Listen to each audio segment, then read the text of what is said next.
Picture a baseball diamond, the one from your youth, the four corners of your neighborhood, the sandlot, where you imagined it all, facing that ace pitcher. Yeah, you know the one that fooled you last time, the one that made you say, "I'm never getting in that box again." But you did, because your teammates held you up, because you wanted to know for yourself what you were capable of. Every day, kids in our communities are stepping up to the plate. We ask them to swing at pitches they've never seen before. And what's truly magical, they do. Kids want to swing for the fences, always. You're thinking about it now when you did that, when you didn't let that curveball get by you, and you're wondering what changed. Disappointment, unrealized potential, challenges that seem too big to solve. At some point, we think it's not such a good idea to swing for the fences, and too many of the youth in our communities start thinking it too. Dreaming big feels out of reach. We believe every child should have the opportunity to swing for the fences. Don't you?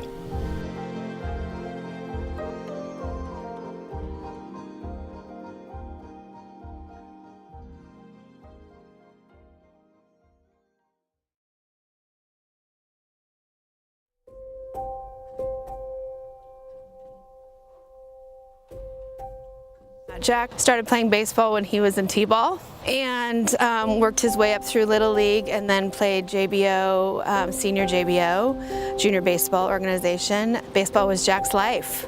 He was a pitcher and he came to life when he was on the mound, and that was everything to him. Jack was all about giving and mentoring and being a leader. Jack would want other kids to have that opportunity to be leaders and also to be guided on the baseball field and in the classroom and in life. Being a giver, he wanted to put smiles on other people's faces, and even though he was struggling with his cancer and going through a traumatic experience, he was still reaching out and helping others. And for him, that was swinging for the fences. That was reaching outside of himself. I think being a part of a team and growing up through baseball, it afforded him connections and a brotherhood with his fellow players that when he was diagnosed, they rallied around him so that he wasn't alone. And it's different for a parent to come upside your kid or alongside your child that has cancer, but then to have your buddies that aren't going to abandon you and that they're going to fight that battle with you just like they fight the battle on the field with you, especially as their pitcher. So he got this nickname Schu, not because of his last name was Schumacher, but because every time he took the mound, his laces on his cleats were untied. And his coaches were yelling, "Schu, Schu, tie your cleats." And so he got that name Schu, and so that's how we came up with the Schu Foundation in his memory. And so he was just a funny all-around, quirky kid, making everybody smile. Yeah, he's very missed.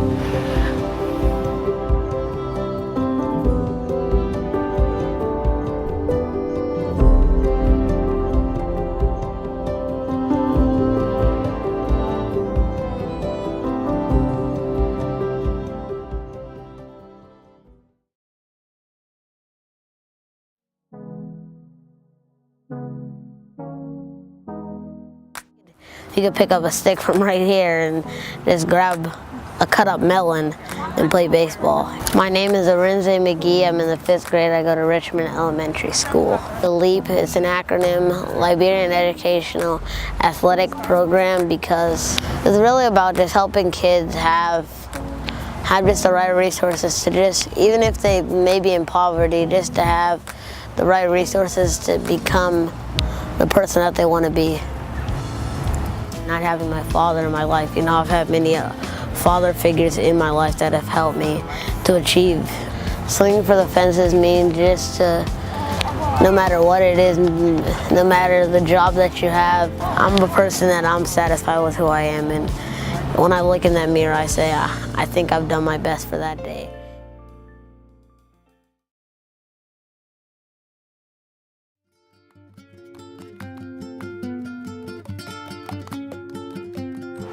My name is Shainy Arias, and the name of my business is Dominican Sweets. We sell Dominican desserts in jars. It's like literally like a little taste of Dominican Republic in a jar. I wanted to do something different. When I moved to Oregon, I felt like here aren't many Dominicans, and I wanted to bring my culture to Oregon. I take a business class at Center for Advanced Learning.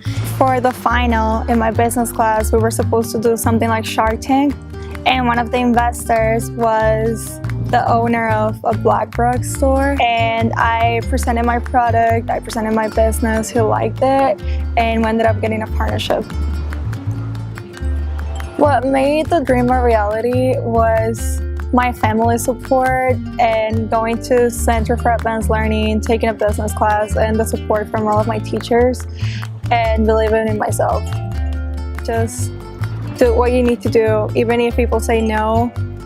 Sometimes you fail, but that means that you should get back up and just keep going and keep trying, no matter like how long it takes or how many times you're gonna fail, because you do it for what you really want to get from it.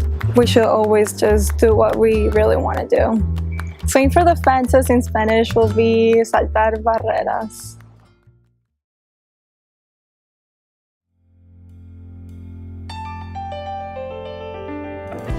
Honestly, we have a system that was designed and created for different children, not the children that we're currently serving. It wasn't created for children of color, it wasn't created for low-income children, it wasn't even created for girls, it wasn't created for children that learn differently, it wasn't created for children that speak other languages, and yet we're using that same system and trying to fit all of these children into a system that wasn't created for them. I think Kairos, we're really about disrupting that current system that's not working and finding and creating something that's transformative that does work for children. And really it's about being child-centered and how we do education, really listening to children and honoring them and meeting them where they are. That doesn't mean low expectations. We have to have high expectations. We have to believe that they're capable of everything. But when we go in with that mindset and then create the space for that, children will thrive. I'm excited by the fact that there are people in Portland that care about our community and care about community children. We've seen at Kairos people come alongside us and say, hey, we want to support you in the work that you're doing. I think it's believing in families as first teachers. A lot of times families can be an afterthought, and yet I think families are everything. All of us have to recognize we're in it together. When we help a child that's furthest from opportunity succeed, we help children that are closer to opportunity succeed, and that we are a better Portland community when all of us are working on behalf of children's success.